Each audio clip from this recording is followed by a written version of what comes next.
السلام عليكم ورحمة الله وبركاته وفرينكم سعودة والدين تقاسة آبياشا إن شاء الله وادعزمنتين ولي آبياشا دقن حافظة هاترتي هدي مقالة النايم يقن هاترتي دقن تاهي ونرقع تاهي وادعزمن تاهي أما عرور لهاو أما هاللهانين waxaad ka soo qayb galaysaa kulanka aabayaasha oo la qaban doono 30 bisha maalinta axadda 2:00 duhurnimo iska soo xaadiri Vaxentrum Hatarti halka dambe ee madrasada dugsiga lagu dhago waa shaahi sheeko waa diyaar odayaasha ha yimaadaan odayaal kale ayaa cazumeen oo shaahoodii iyo sheekadoodii u diyaariyeen insha Allah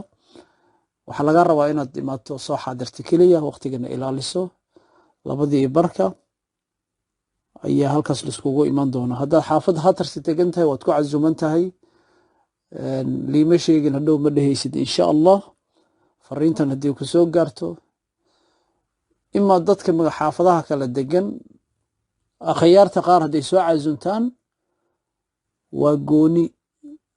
laakiin dadkan cazuni kaliya waxa waaye dadka degan xaafada Hatarti khaasatan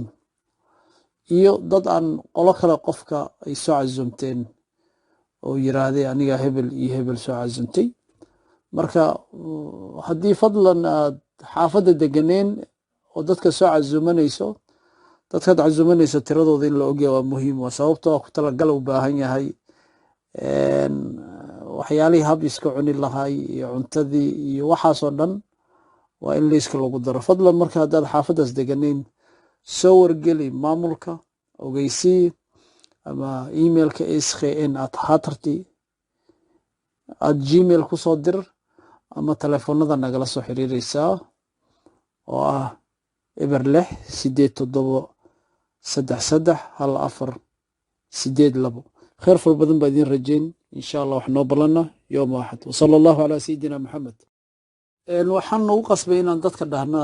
dadka soo sheegan wax kala maahin waxa jira coronavirus dadka meesha gali kara tiradooda waxa diidan tahay in afstaan dil suubiya loo baahan dadka la kala fogeeyo caqabado xagga dawladda jira marka waligeen ma inaan dhihin dadka soo sheega cazumada da qabanayno laakiin hadda waxaan ugu qasbay waxa way sharciyadan adag marka idinkana waa inaad nala fahantaan oo dhihin nimanka odayaasha waxay yiraahdeen halisoo diiwaan galiye sheeko kale keeneen iyo marka anagu asal qaana fuleexantiisa ma mooga marka waxaan leeyahay Soomaaliyeey sharciyadan inuu hogaansano waay maadaama coronavirus jiro hadii qof walba dad u soo cazumanayo uu noo iman kara laakiin waa inaad soo sheegtay insha Allah emailkan sheegay skn@hatart@gmail.com ku soo dir ama telefonkii aan ku sheegay oo halkaas telefonkeygaas ka soo wac ama Maxamed wac ama Ismaaciil wac intaba waa wici kartaa wa sallallahu ala sayyidina Muhammad